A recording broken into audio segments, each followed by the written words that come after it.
kabar semua anak-anak Ibu? Selamat pagi. Gimana kabarnya? Semoga semua sehat ya. Nah, kembali lagi dengan Ibu di mata pelajaran otomatisasi tata kelola keuangan. Oke, pada hari ini kita ketemu lagi di pertemuan ke-9. Nah, Ibu harap kalian masih tetap semangat ya. Nah, sebelum kita mulai pembelajaran kita pada pagi hari ini, ada baiknya kita berdoa menurut agama dan kepercayaan kita masing-masing. Berdoa dimulai. Berdoa selesai. Oke ya Kak, langsung aja kita mulai. Nah, materi kita pada pagi hari ini masih sama dengan lanjutan materi sebelumnya, yaitu tentang laporan dana kas kecil metode Impres. Adapun kompetensi dasarnya yaitu menerapkan pembuatan laporan dana kas kecil metode Impres dan membuat laporan dana kas kecil metode Impres. Tujuan pembelajarannya, yang pertama mengetahui pencatatan dana kas kecil dengan metode Impres dan mengetahui prosedur penyusunan laporan kas kecil metode Impres. Oke, kita langsung masuk saja ke subbab ketiga, yaitu tentang prosedur penyusunan laporan kas kecil metode Impres. Jadi agar tidak terjadi penyimpangan dalam penerimaan dan pengeluaran kas kecil, maka dibuatlah buku kas kecil. Berdasarkan catatan buku kas kecil tadi, nanti kasir pemegang kas menyusun laporan mutasi dana kas kecil. Nah, laporan mutasi dana kas kecil ini merupakan suatu bentuk pertanggungjawaban penggunaan dana kas kecil selama periode tertentu. Nah, laporan mutasi dana kas kecil nanti ini memuat informasi berupa saldo awal kas kecil, penerimaan, pengeluaran kas kecil, serta bukti penggunaannya, dan saldo akhir dana kas kecil pada periode tertentu.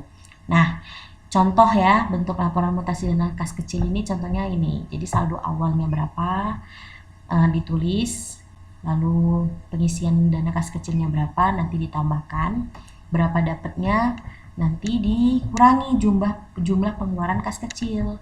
Jadi berapa jumlah pengeluaran kas kecil misalnya selama satu periode itu dikurangin, maka dapatlah hasil dari saldo akhir dana kas kecil. Nah, ini ada contoh soal ya, biar Ibu lampirkan biar kalian lebih paham. Jadi misalnya MyCom Computer pada tanggal 1 Desember 2015 ini menentukan dana kas kecilnya sebesar 10 juta.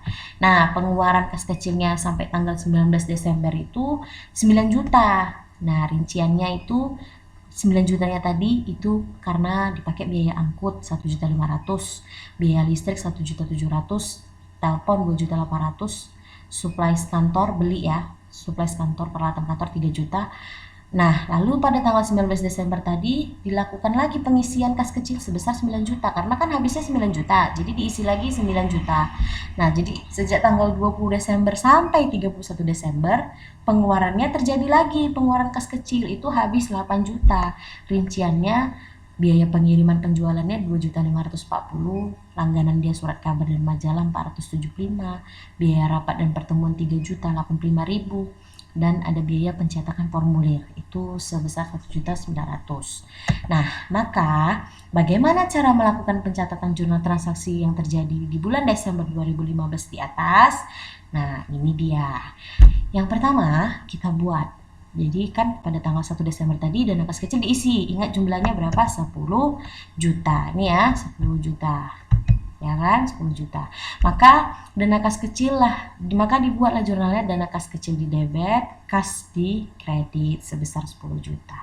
Lalu ingat, pada sistem dana impres ini setiap beban-beban terjadinya pengurangan dana kas kecil atau penggunaan dana kas kecil setiap tanggal terjadinya itu tidak dicatat, tapi dicatat pada tanggal pengisian kembali. Jadi kan soalnya tadi kan di tanggal 19 Desember dilakukan pengisian kembali sebesar 9 juta. Maka kita buatlah jurnalnya tadi. 9 juta tadi dipakai untuk apa saja?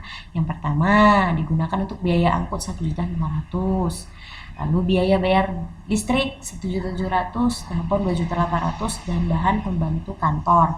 Yang pembelian supplies tadi ya 3 juta, maka totalnya 9 juta. Nah, pada tanggal 20 Desember kan itu diisi lagi tuh kas kecilnya sebesar 9 juta, maka dibuat jurnalnya. Maka tidak dibuat jurnalnya, tapi jurnalnya itu dibuat sekalian pada tanggal 31 Desember, yaitu pada penutupan akhir periode. Dan pada tanggal mau diisi lagi. Kan pengisiannya setiap tanggal 19 dan 30 Desember. Maka 30 Desember dibikinlah jurnalnya. Maka jurnalnya biaya pengiriman penjualan 2.540, langganan surat kabar majalahnya tadi 475 kan. Lalu ada biaya rapat dan pertemuan 3.085.000. Ini ya, 3.085.000. Lalu biaya pencetakan formulir 1.900.000. Maka totalnya ada 8 juta. Itulah jurnalnya. Jadi gimana anak-anak ibu? Udah paham? Kalau ada yang belum paham bisa tanya ibu nanti ya. Nah, oke. Selanjutnya, inilah contoh laporan dana kas kecil atau buku kas kecilnya. Kalau tadi kan jurnal, ini contoh buku kas kecilnya. Jadi di sini dibikin keterangan digunakan untuk apa aja, biaya ini. Nah, ini penerimaannya, pengisian lah ya. Penerimaan, misalnya diisi saldo berapa, maka dimasukkanlah ke kolom penerimaan. Baru habis uang kas kecil tadi digunakan untuk membayar biaya ini Bu, beban ini, maka diletakkan di akun kolom pengeluaran. Lalu rekening yang di debit ini dimasukkanlah sesuai nama terjadinya akun atau transaksi tadi. Jadi misalnya tadi kayak ada pembayaran transport, konsumsi, ATK, tiket pesawat, fotokopi, maka dimasukkanlah ke masing-masing kolom ini ya. Oke, paham. Nah, itu aja materi kita pada pagi hari ini. Kalau ada mungkin yang kurang jelas, kalian bisa nanya sama ibu ya, karena ini sebenarnya udah kita bahas juga di les kita ya, les praktikum. Jadi sampai sini aja dulu pertemuan kita pada pagi hari ini. Sebelum kita akhiri, kita berdoa dulu ya menurut agama dan kepercayaan kita masing-masing. Berdoa dimulai. Doa selesai. Oke anak-anak ibu, terima kasih banyak masih ikuti video ibu ini. Ibu harap kalian tetap semangat belajar, rajin kerjakan tugasnya, dan jaga kesehatan. Selamat pagi.